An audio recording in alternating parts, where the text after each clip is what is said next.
Hey guys, welcome back to bloody explainer channel में। तो आज हम इस मानवा का चैप्टर 38 लेकर आए हैं। चैप्टर 38 की स्टार्टिंग में हम देखते हैं कि चामिंग्योल कहता है, मैं तुम्हें दिखाता हूँ व्हाइट बेल्ट की असली ताकत। फिर हमें आर्चर को दिखाया जाता है। क्या उसे लगता है कि जुजुत्सु प्रतियोगिता सिर्फ हमला करने के बारे में है, क्योंकि अब वह प्रसिद्ध है। शायद वह जुजुत्सु को कम आंक रहा है। उसका ओपोनेंट भाग्यशाली है शायद। रेफरी कहता है, दोनों फाइटर अपनी पोजीशन पर आ जाएं कृपया। एब्सोल्यूट लेवल का पहला मैच अब शुरू हो रहा है। आर्चर अपने साइड खड़े व्यक्ति से कहते हैं, एब्सोल्यूट लेवल मैच के प्रतिभागी ज्यादा नहीं है, यानी सिर्फ सबसे योग्य लोग ही यहाँ हैं। क्या तुमने कहा वह एक एमएमए फाइटर है? हाँ सर, मैंने सुना है कि उसने हाल ही में राष्ट्रीय मैचों में शानदार प्रदर्शन किया है। फिर भी सबसे जरूरी है जुजुत्सु की उसकी समझ। हम देखेंगे कि एक व्हाइट बेल्ट कैसा प्रदर्शन करता है। उसके पास जो भी है, चाहे वह सिर्फ घमंड हो या वाजिब आत्मविश्वास, मैं उत्सुक हूँ। चामिंगोल का ओपोनेंट कहता है, हाँ, एक व्हाइट बेल्ट। यह पहले से ही स्पष्ट है कि कौन जीतेगा। व्हाइट बेल्ट जुजुत्सु में सबसे निचला स्तर है। उसके चेहरे को तो देखो, मुझे लगता है कि उसने यह मैच एमएमए जैसा समझकर एंटर किया है। वह निश्चित रूप से एक पागल है। समय देखते हैं, और जब सही होगा मैं उसे टेक डाउन करूंगा। अगर मैं नियंत्रण बनाए रख सकता हूँ, गार्ड पास स्कोर हासिल करते ही मैं जीत जाऊंगा। इतना आसान। मैं चामिंग्योल को पहले से ही धन्यवाद करना चाहता हूँ मेरी एक आसान जीत के लिए। ओपोनेंट चामिंग्योल की तरफ तेजी से बढ़ता है। अचानक से वह चौंक जाता है। क्या वह कहाँ गया? चामिंग्योल के नीचे से आकर उसके पैर पकड़कर उसे गिरा देता है। वह इतना तेज कैसे है? अरे नहीं, इससे पहले पॉइंट ले लेगा। मुझे बस यह सुनिश्चित करना है मैं उसे मैच को नियंत्रण में ना ले। अगर यह पोजीशन मैच के अंत तक चलती रही तो यह खतरनाक होगा। रेफरी कहता है, चामिंग्योल को 3 पॉइंट्स पास होते हैं। चामिंग्योल ने ओपोनेंट को टाइट पकड़ लिया और उसे जकड़ लिया। Opponent tap tap tap. पहले मैच से सबसे तेज टैप आया है। 7 सेकंड में चामिंग्योल ने टैप ओपोनेंट से करा दिया। वह एक एब्सोल्यूट लेवल मैच में एकमात्र व्हाइट बेल्ट है, जैसे की उम्मीद थी। उसने एमएमए के बेसिक की वजह से शानदार प्रदर्शन किया। देखने वाले चौंक गए। चामिंग्योल ओपोनेंट के पास जाकर उसे जमीन से उठाता है। उसके स्किल्स व्हाइट बेल्ट के नहीं है।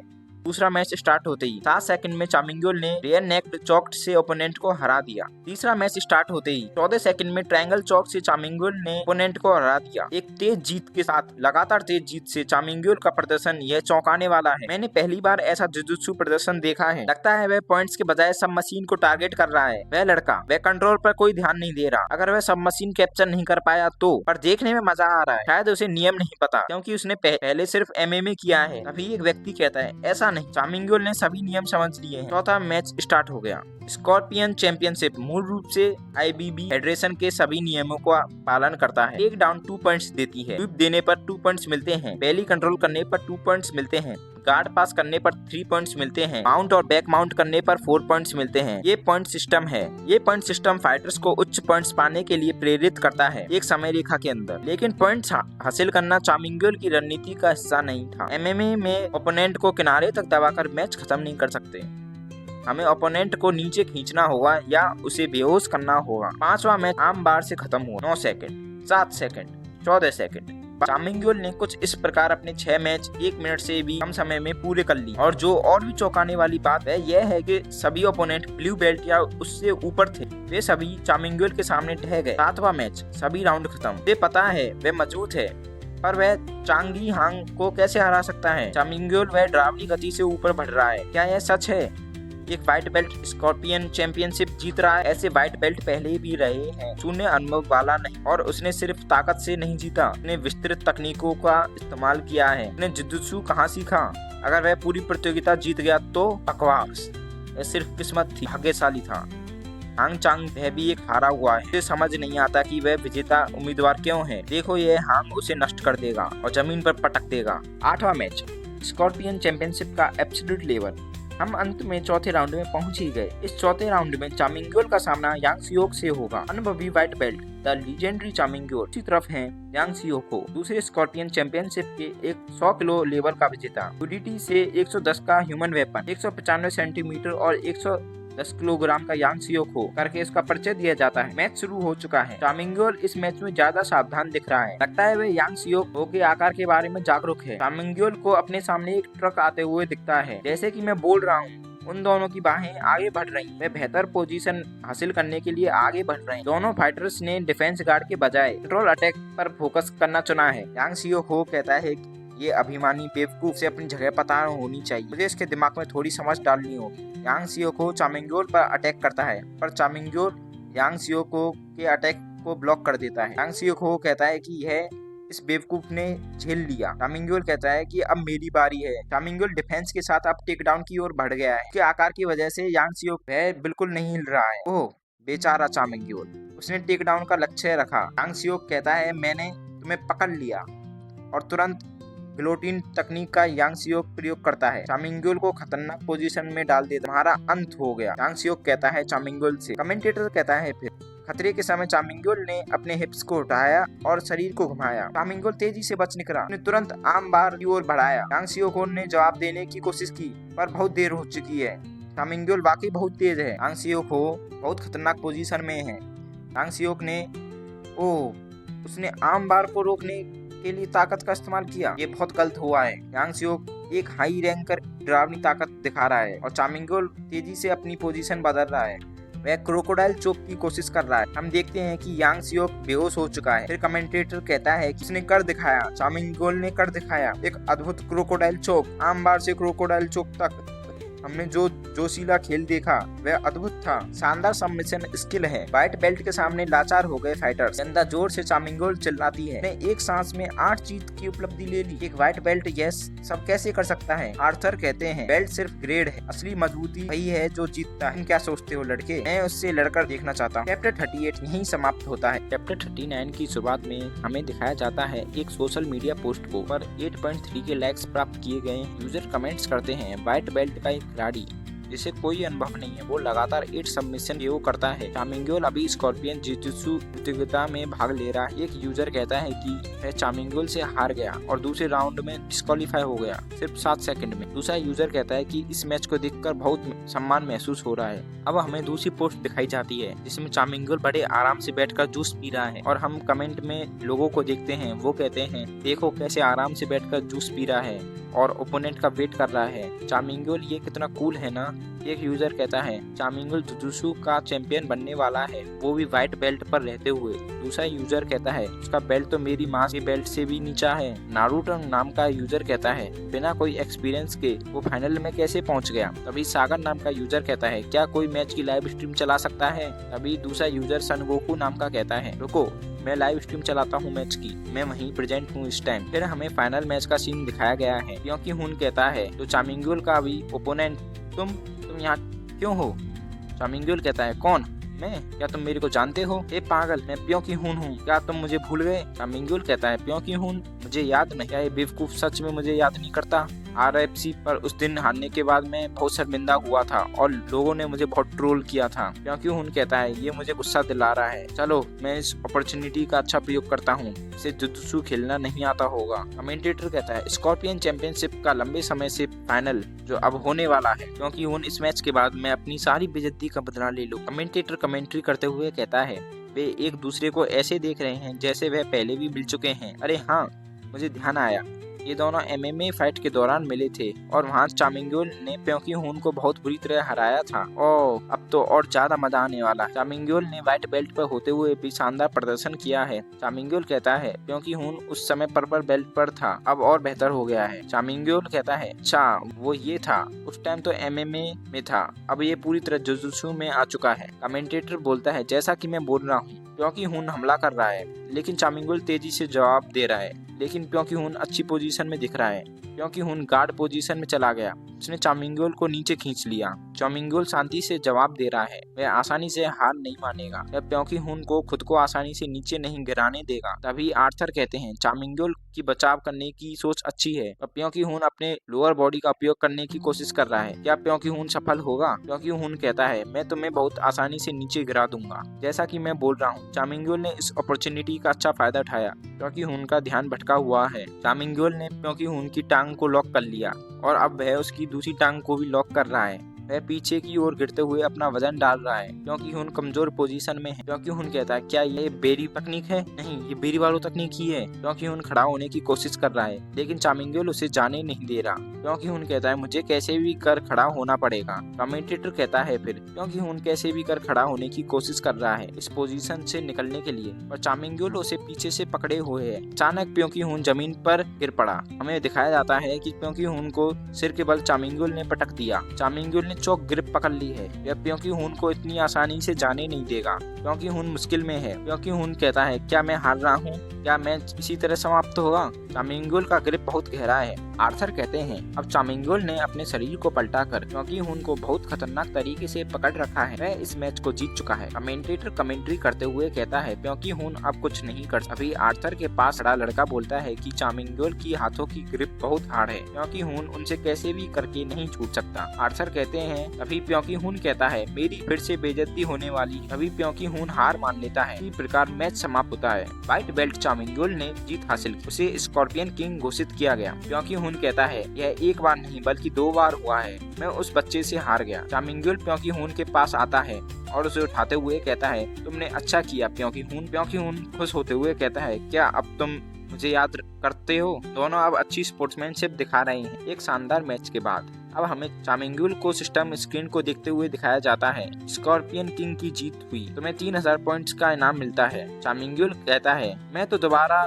मिशन कर सकता हूँ, वो भी अभी। अभी पीछे से आर्थर आते हैं और कहते हैं, ब्रावो, क्या आप अंग्रेजी बोल सकते हैं? मैं आर्थर मार्सेलो, एमबीजे ब्राजील का हेड कोच। आपके प्रदर्शन ने मुझे प्रभावित किया। आर्थर मार्सेलो यहाँ पे क्या कर रहे हैं? तभी आर्थर मार्सेलो कहते हैं, मैं पुर्तगाली बोल सकता हूँ, पर वह स्पिन से बाहर काम नहीं आती। तुम्हारे परफॉर्मेंस ने मुझे अंदर से गर्म कर दिया है। ऐसी फील आए मुझे काफी समय हो गया है। जुजुत्सु एक ऐसी चीज है जिसे आपकी शुरुआत तो आप प्रयास के साथ करते हैं, लेकिन खत्म आप उसे रचनात्मक तरीके से करते हैं, ठीक वैसे ही जैसे आपने किया। चामिंगुल कहता है, आपका बहुत बहुत धन्यवाद सर। आर्थर मार्सेलो कहते हैं, मैं आपके मैचों में उन सभी को देख पाया, युवा योद्धाओं की भावना को, और युवा योद्धाओं की भावना को देखकर मेरा खून खौल उठता है। क्या होगा आप जैसा विजेता मेरे साथ एक प्रतिस्पर्धा करे? मुझे पता है कि आपके लिए प्रदर्शन मैच इंतजार कर रहे हैं, लेकिन यदि आप थके हुए हैं तो आप मना कर सकते हैं। बेशक अगर आप थके नहीं हैं तो आप मेरे साथ मैच चालू कर सकते हैं। चामिंगुल कहता है, बेशक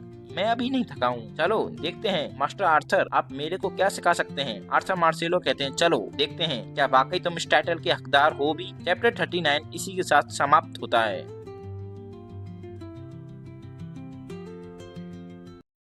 तो चैप्टर 40 की स्टार्टिंग में हम लोग देखते हैं कुछ लोग सोशल मीडिया पर बातें कर रहे होते हैं। चामिंगुल नामक एक युवा फाइटर, जिसे केवल व्हाइट बेल्ट नौसिखिया माना जाता है, वह अनुभवी मास्टर आर्थर को ललकारता है। दर्शकगण हैरान है, क्या यह लड़का पागल हो गया है? आर्थर तो वर्तमान समय के प्रोफेशनल फाइटर जितना शक्तिशाली है। आर्थर कहता है, चलो देखते हैं ये चामिंगुल लड़का टाइटल के लायक है भी या नहीं।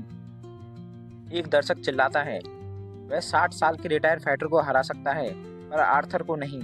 दोनों फाइटर अपनी शर्ट उतारते हैं, जिससे एमएमए जैसा माहौल बनता है। एक जोशीला मुकाबला होने वाला है। कमेंटेटर कहता है, मैच की शुरुआत से ही तीव्रता देखने को मिलती है। मास्टर आर्थर पीछे से जाके चामिंगुल को जकड़ लेता है। चामिंगुल परेशानी में पड़ गया है। चामिंगुल की गर्दन को मास्टर आर्थर ने बहुत तेजी से अपने पैरों से जकड़ रखा है। चामिंगुल चिल्ला रहा है, ये क्या? अचानक से चामिंगुल छूट गया। उसने बहुत तेजी दिखाई और मास्टर आर्थर की पकड़ से वो निकल गया। दर्शकों में बहस छिड़ जाती है, क्या मास्टर आर्थर को नए लड़के के साथ इतना कठोर होना चाहिए? एक समझदार आवाज जवाब देती है, यह कोई साधारण व्हाइट बेल्ट नहीं है, इसकी क्षमताएं बेल्ट से कई अधिक हैं। आर्थर को प्रशंसा मिलती है। कुछ लोग कहते हैं, एक व्यक्ति कहता है, आर्थर को फर्क नहीं पड़ता, लोग क्या कहेंगे, वो 40 प्लस की उम्र में भी उनमें जवानी वाला जोश है। असली योद्धा कभी नहीं मरता। जब भी वह किसी ऐसे व्यक्ति से मिलता है जिसका कौशल अद्भुत स्तर पर होता है, तो वो स्वाभाविक रूप से खुद को रोक नहीं पाते हैं और वो लड़ाई में के मैदान में उतर जाते हैं। और अब आर्थर कहते हैं, मुझे इस लड़के के साथ क्या करना चाहिए? आर्थर अपने पहले प्रयास नेक्ड चौक में असफल होने पर नई योजना बना रहे हैं। वह मन ही मन सोचता है, अगर गला घोटने से काम नहीं चला तो ट्रायंगल चौक से मैं इसकी आंखों में आंसू ला दूंगा। मुझे साबित करना होगा कि मैं अभी भी सर्वश्रेष्ठ हूँ। 2 मिनट से अधिक चल रही इस कड़ी लड़ाई में चामिंगुल बिल्कुल नहीं थकता। आर्थर मजाक करता है, के इसे सांस लेने में तकलीफ हो रही होगी, पर वास्तव में वह प्रभावित है। उसे एक नई अनुभूति होती है। हर बार जब मैं इस लड़के से लड़ता हूँ, मुझे एक अजीब सा एहसास महसूस होता है। इस बूढ़े व्यक्ति को कोरिया में बहुत अच्छा फाइटर मिला है। वह चामिक्योल को स्वादिष्ट बच्चा बताता है, जिससे लड़कर उसे मजा आता है। तभी चामिक्योल मास्टर आर्थर की पकड़ से निकल जाता है। आर्थर चामिक्योल के प्रति अपना सम्मान दिखाता है। यह युवक वाकई प्रशंसनीय है। वह अपने बेटे लूकास के बारे में सोचता है, शायद यह उसके लिए एक योग्य ओपोनेंट बन सकता है। यह दृश्य भविष्य में होने वाली किसी फाइट के बारे में संकेत देता है। दोनों फाइटर में आमने सामने की झड़प हो रही है और एक दूसरे की आंखें में वे आंखें डालकर देख रहे हैं। चामिंग्योल डीला रीवा गार्ड नामक एक टेक्निक का प्रयोग करता है। इसे देखकर सभी चौंक जाते हैं। एक्सप्लेनेशन दी जाती है। यह टेक्निक जायंट हंटर के नाम से प्रसिद्ध है। बड़े ओपोनेंट को हराने में सहायक होती है और आर्थर इस टेक्निक में निपुण है। और अब चामिंग्योल बेराबीलो नामक टेक्निक का प्रयोग करता है। यह वही टेक्निक है जो इसने फाइनल फाइट में यूज की थी। बताया जाता है कि आर्थर ने भी इसी बेराबेलो टेक्निक की वजह से ब्लैक बेल्ट हासिल की थी।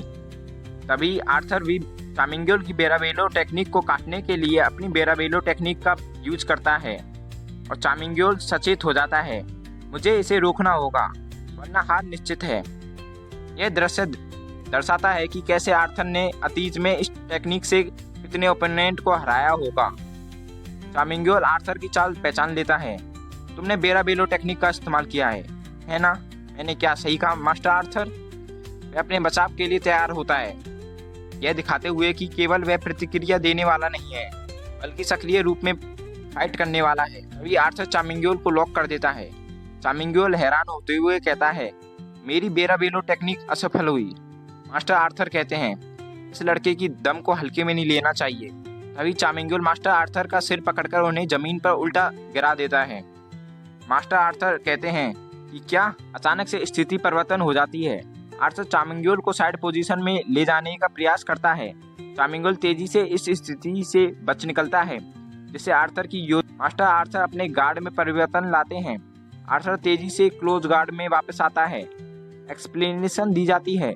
क्लोज गार्ड एक ऐसी स्थिति है जहां पैरों से ओपोनेंट को जकड़ लिया जाता है। अब चामिंग्योल एक खतरनाक सिचुएशन में फंस गया है। मास्टर आर्थर कहते हैं, जैसे तुम शुरुआत में फंसे थे उसी प्रकार तुम फिर फंस गए हो। तुम्हें कैसा लग रहा है जवान लड़के? चामिंग्योल अपनी भौं बचाने में सफल होता है। आर्थर उसे पीछे से पकड़ने का प्रयास जारी रखता है। दिखाया जाता है कि चामिंग्योल पॉइंट्स जीतने में नहीं बल्कि ओपोनेंट को पूरी तरह हराने में विश्वास रखता है। आर्थर इस भावना का सम्मान करता है और अपने नियमों पर कायम रहता है। आर्थर पुरानी जुजुत्सु शैली याद दिलाता है, जहाँ योद्धा सड़कों पर लड़ते थे और सबसे मजबूत मार्शल आर्ट में प्रसिद्ध होते थे। वह सोचता है कि यह लड़का ध्यान नहीं खोएगा तो मुझे हरा देगा। अगर मुझे जीतना है तो जल्द से जल्द मुझे इसकी सांसें रोकनी होंगी। तीव्र दृश्य जहाँ चामिंग्योल जोर से चिल्लाता है, यह दर्शाता है कि लड़ाई अपने चरम पर पहुंच चुकी है। चामिंग्योल हड़बड़ा रहा है, वह बेहोश होने वाला है। मास्टर आर्थर कहते हैं, क्या ये लड़का हार गया? लेकिन चामिंग्योल अचानक से मास्टर आर्थर का हाथ पकड़ लेता है और कहता है, अभी नहीं, और मास्टर आर्थर को उठा लेता है। मास्टर आर्थर चौंक जाते हैं, ये क्या? आखिरी दृश्य में सब हैरान हैं, ये ऐसे कैसे हो सकता है? सभी लोग कह रहे हैं वो तो बेहोश होने वाला था, तो उसने मास्टर आर्थर को ऐसे कैसे उठा लिया? वह उस हमले के बाद कैसे खड़ा हो गया? तो चैप्टर 40 यहीं समाप्त होता है। चैप्टर 41 की स्टार्टिंग में हम मास्टर आर्थर कहते हैं, यह कैसे संभव है? यह बच्चा क्या यह स्टील से बना है? वह क्या चीज़ है जिसने तुम्हें इतना मजबूत बना दिया? चामिंग्योल, मैं तो तुम्हें बस छोड़ने ही वाला था, पर अब मैं तुम्हें बेहोश होने से पहले छोड़ूंगा ही नहीं। मास्टर आर्थर सोचते हैं कि इस मैच से इसे कुछ नहीं मिलने वाला और मुझे नहीं लगता कि उसके मन में मेरे लिए कोई बुरी भावना है। उसके लिए बेहोश हो जाना आसान होता। तो ऐसा क्या है जो उसे हारने नहीं दे रही है? सभी लोग चौंके हुए हैं, दर्शकों के मुंह खुले हुए हैं। मास्टर आर्थर कहते हैं, मैं जानता हूँ यह इसकी इच्छा शक्ति है और शक्ति की तीव्र लालसा के कारण वह हार नहीं मान रहा है और जीत के प्रति उसका जुनून, यह मुझे मेरे पुराने स्वयं की याद दिलाता है। मेरा खून उबल रहा है। मास्टर आर्थर चामिंग्योल के गले को और जोर से दबाने लगे हैं। चामिंग्योल अपने पैरों पर भी अब सही से खड़ा नहीं हो पा रहा है। वो अचानक से जमीन पर बैठ जाता है। सभी दर्शक हैरान हैं। सारे मैच को देखकर ये कह रहे हैं कि अब तो चामिंग्योल हार ही गया। मास्टर आर्थर रेफरी से कहते हैं कि तुम क्या देख रहे हो? उसकी हालत जांचो। रेफरी कहता है हाँ, क्या अद्भुत दृढ़ संकल्प है, मास्टर चामिंगुल से कहते हैं। रेफरी कहता है वह घुटने के बल बेहोश हो गया है। मास्टर आर्थर कहते हैं कि उसकी जीत की इच्छा ने उसे जमीन पर गिरने नहीं दिया और जुनून अविश्वसनीय है। मैंने सोचा वह एक छोटा बाघ है, लेकिन वह तो एक छोटा ड्रैगन निकला। अब हमें कुछ समय बाद का सीन दिखाया जाता है। चामिंगुल अब अपनी आंखें खोलता है।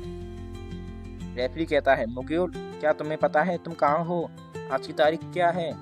चामिंगुल कहता है आज वह दिन है जब मैं मार्सेलो के कारण बेहोश हो गया था। रेफरी कहता है मुझे लगता है ये ठीक है। चामिंगुल कहता है हाँ, मैं अब ठीक हूँ, बस थोड़ा शर्मिंदा हूँ। एक नेक्ड चोक से नॉकआउट हो गया। मैं कुछ करना चाहता था, लेकिन शायद मेरी क्षमता पर्याप्त नहीं थी। चामिंगुल कहता है मुझे अब और जुजुत्सु का कठिन अभ्यास करना होगा। मास्टर आर्थर कहते हैं यह एक शानदार मैच था चामिंगुल। चामिंगुल कहता है मास्टर आर्थर।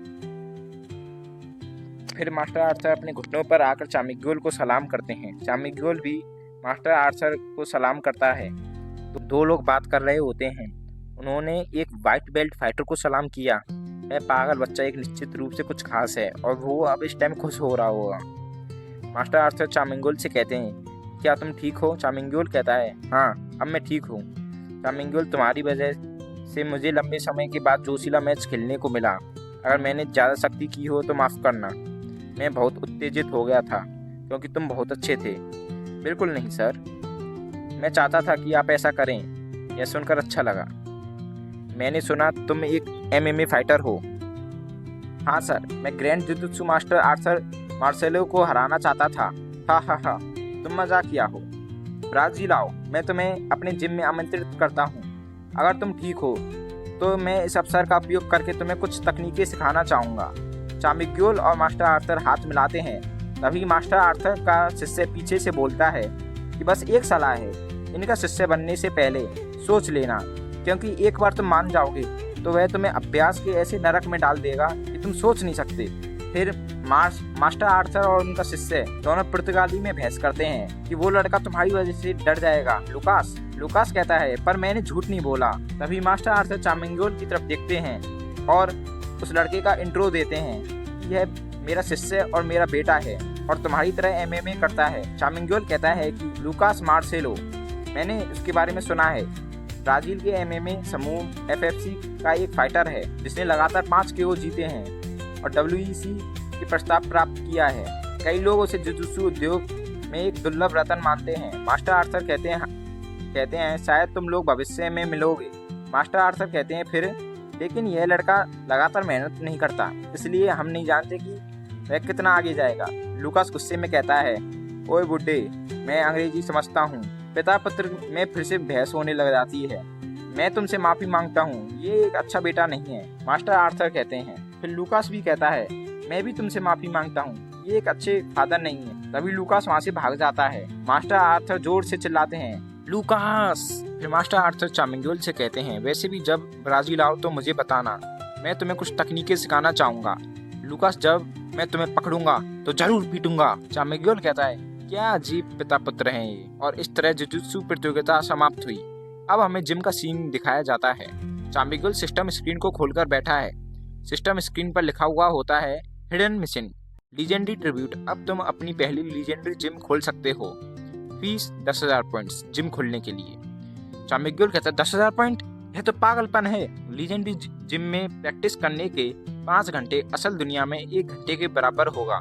चामिंगुल कहता है वाओ, यह तो एक ऐसा रूम हुआ जिसमें टाइम स्लो चलता है। जिम में समय असीमित होगा, मुझे ये जिम खोलनी है। वैसे मास्टर आर्थर ने मुझे ब्राजील आकर उनकी जिम में ट्रेनिंग करने को बोला था जब भी मैं चाहूँ, लेकिन फिर भी मेरा समय उनके साथ थोड़ा ही होगा। लेकिन हाँ, पर जुजुत्सु की ट्रेनिंग के लिए बहुत समय होने वाला है। जुजुत्सु का अभ्यास असीमित होगा, लेकिन 10,000 पॉइंट्स बहुत ज़्यादा हैं। मैं अभी 5,000 पॉइंट्स पार कर चुका हूँ, लेकिन मैं चैलेंज मिशन को नज़रअंदाज नहीं कर सकता जब तक कि मैं 10,000 पॉइंट्स इकट्ठे नहीं कर लेता। टाइटल मैच के बाद मुझे रिवॉर्ड पॉइंट्स एवं बोनस पॉइंट्स मिले थे, क्या ही हो सकता है। चलो चलते हैं। Challenge mission. चामिंगुल सिस्टम से न्यू मिशन मांगता है। शुरू करते ही वह चौंक जाता है। सिस्टम स्क्रीन पे लिखा होता है तुम्हारा MMA स्तर B+ है और तुम्हें A+ ग्रेड का फाइटर बनना होगा। चामिगुल अपनी मिरर इमेज से ट्रेनिंग करते हुए स्क्रीन को देखता है और बोलता है A ग्रेड पाने के लिए मुझे बहुत मेहनत करनी होगी। यह कठिनाई बढ़ती ही जा रही है। मुझे याद है जब B+ ग्रेड के लिए मैं कोशिश कर रहा था तो मुझे 90 अटेम्प्ट्स लगे थे, तो A लेवल जाने के लिए कितना कठिन होगा। तो चलो करते हैं। चामिगुल अपनी मिरर इमेज पर अटैक करने तेजी से जाता है। फिर हम देखते हैं मिरर इमेज चामिगुल को बहुत बुरी तरह पंच कर रही है और मारते ही जा रही है। एक पंच ठोड़ी पे बहुत बुरी तरह मारती है। चामिगुल मार खाने के अलावा कुछ कर नहीं पा रहा है। चामिगुल कहता है यह बहुत बुरा है, मेरे साथ बहुत बुरा हो रहा है। इसी के साथ चैप्टर 41 एंड होता है। आप सोच रहे होंगे कि मैं वॉइस क्यों चेंज कर देता हूँ। अब मैं AI वॉइस में नहीं, बस अपनी ओरिजिनल वॉइस में ही डाला करूँगा कि AI वॉइस में बहुत सारे सब अटपटे तरीके से बोलता है वो, और एडिटिंग में भी परेशानी होती है। अगर आपको वॉइस अच्छी लगे तो चैनल को सब्सक्राइब और एवं लाइक करें। धन्यवाद।